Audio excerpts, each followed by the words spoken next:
আমি বলেছিলাম নবীদের ইতিহাস বলতে বলতে আমি এসেছিলাম যুগে যুগে যত নবী রাসূল এসেছেন সবাই তার উম্মতদেরকে হকের পক্ষে বাতিলের বিপক্ষে অবস্থান করতে বলেছেন। এই কথাটা বলার পরেই তারা একটা কথাই বলেছে, তুমি পাগল, তুমি গণক, তুমি জাদুকর, ইত্যাদি ইত্যাদি তকমা তাদেরকে দেওয়া হয়েছিল। আমার নবীও এর থেকে মুক্তি পাই নাই। পেয়েছে? পাইনি। সবাই মিথ্যাবাদী সাব্যস্ত করে চলে গেল, কেউ দিনের দাওয়াত কবুল করলো না। সেকেন্ড স্টেপ, রাসূলুল্লাহ সাল্লাল্লাহু আলাইহি ওয়াসাল্লাম চিন্তা করলেন, এইভাবে দাওয়াত দিয়ে আমি ইসলামের প্রসার করতে পারবো না। কি করা যায়? আগে নিজের গোত্রের যারা উচ্চপদস্থ ব্যক্তি আছে, যাদের কথাগুলো সমাজের মানুষ শোনে, এমন মানুষ সমাজে আছে না? যাদের কথাগুলো সমাজের মানুষ মানে, কোনো বিচার বিশ্লেষণ হলে এই মানুষগুলাকে মেহমান করে দাওয়াত দেয়। রাসূল চিন্তা করলেন, তাহলে আমার গোত্রের এমন ব্যক্তিদেরকে দাওয়াত দেওয়া দরকার।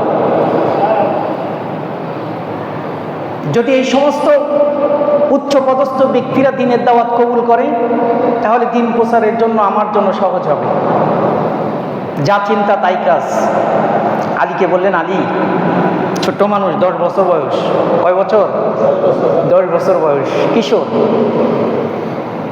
আলীকে বললেন, আলী নাম লিস্ট করে দিলেন যে অমুক অমুক অমুক অমুককে আমার গৃহালয়ে দাওয়াত দাও, তাদের জন্য আমি একটু মেহমানদারির ব্যবস্থা করব। দাওয়াত দেওয়া হলো, সবাই উপস্থিত হলো। রাসূলুল্লাহ বললেন, দাঁড়ালেন, সংক্ষেপে কয়েকটা কথা বললেন। তার ভিতরে একটা কথা ছিল যে তোমরা আমাকে দিন প্রচারের জন্য সহযোগিতা করো, ইসলামের দিন প্রচারের জন্য সহযোগিতা করো, তোমরা আল্লাহর প্রতি অবিচল বিশ্বাস স্থাপন করো। সবাই মুখ ফিরিয়ে নিল এবং অকাট্য ভাষায় বকাবাধ্য করলো রাসূলকে।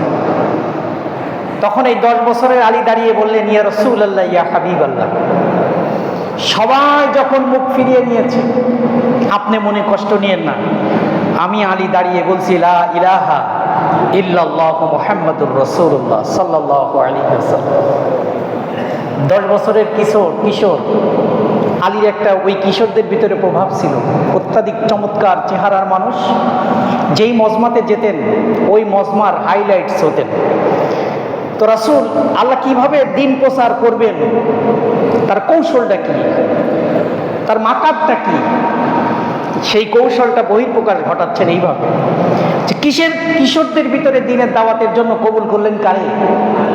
আলীকে। এখন আলী রাদিয়াল্লাহু তাআলা আনহু তো বড় বড় মানুষদের কাছে দিনের দাওয়াত দিতে পারবে না। পারবে? ছোট মানুষের কথা কে শুনবে? কেউ শুনবে না। আল্লাহ কবুল করলেন হযরতে আবু বকরকে। সুবহানাল্লাহ। কাকে কবুল করেছেন? আবু বকরকে কবুল করেছেন পেশাজীবী মানুষের ভিতরে দিনের দাওয়াত দেওয়ার জন্য। যে যারা পেশাজীবী মানুষ ছিল, এই পেশাজীবী শ্রেণীর মানুষের কাছে দিনের দাওয়াত হযরত আবু বকরকে আল্লাহ কবুল করলেন। এখন মহিলাদের ভিতরে তো দিনের দাওয়াত দিতে হবে, হবে কিনা? কি কৌশল আমার রবের, যে আল্লাহ বলেছেন এই দিনকে তোমরা যতই বিরোধিতা করো আর যাই করো, পরিপূর্ণতা দান করার মালিক কে? কোনো কৌশল কাজে আসবে না। ইসলামকে প্রসারিত করার দায়িত্ব, এটা প্রসারিত করা, পরিপূর্ণতা দান করার দায়িত্ব, আর এটাকে প্রতিষ্ঠিত করার দায়িত্ব আমাদের। কাদের? আমাদের। তো মহিলাদের ভিতরে দিনের দাওয়াত দেওয়ার দরকার আছে। আল্লাহ কবুল করলেন মা খাদিজাকে। সুবহানাল্লাহ। সেই সময়কার ধনাঢ্য ব্যবসায়ী, তার মহিলাদের ভিতরে একটা প্রভাব ছিল, প্রতিপত্তি ছিল, ভালো গোত্রীয় মহিলা ছিলেন। আল্লাহ কবুল করেছেন। সুবহানাল্লাহ। রাসূলের দিনের দাওয়াত দেওয়ার জন্য পন্থা সহজ হলো না, কঠিন হয়ে গেল? সহজ হয়ে গেল।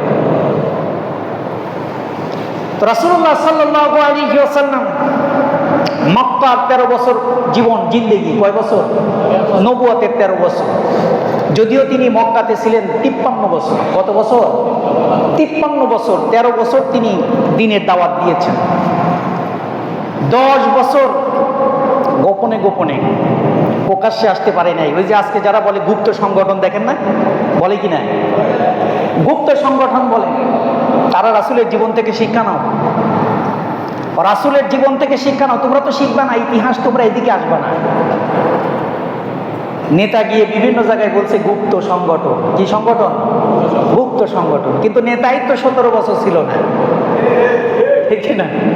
নেতা কয় বছর ছিল না? 16 বছর ছিল না।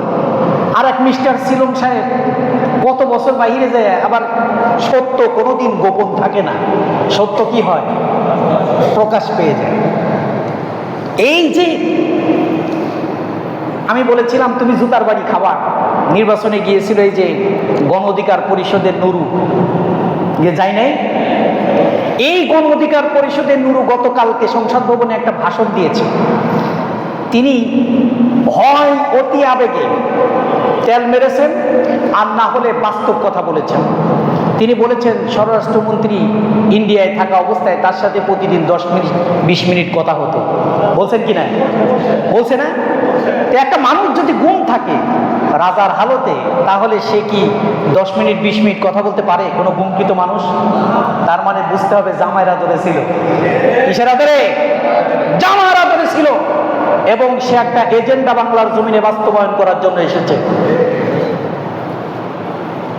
এরা আবার বলে গুপ্ত বাহিনী। আরেকজন ছিল, সে মিছিল দিতে দিতে কেঁপে কেঁপে ওঠে, লাসে আর নাচে আর মিছিল দেয়। নাম কি? নয়ন। কি নাম? নয়ন। চেনেন না সবাই? এই বড় বড় দাড়ি ছিল, বিশাল বিশাল চুল ছিল। আজ দাড়িও নাই, চুলও নাই। কাদেরকে গুপ্ত বলে? ইসলামিক দল যদি গুপ্ত থাকে তাহলে মনে করবেন এটা রাসূলের আদর্শ। রাসূল 10 বছর গোপনে দাওয়াত দিয়েছেন। কয় বছর? 10 বছর গোপনে দাওয়াত দিয়েছেন।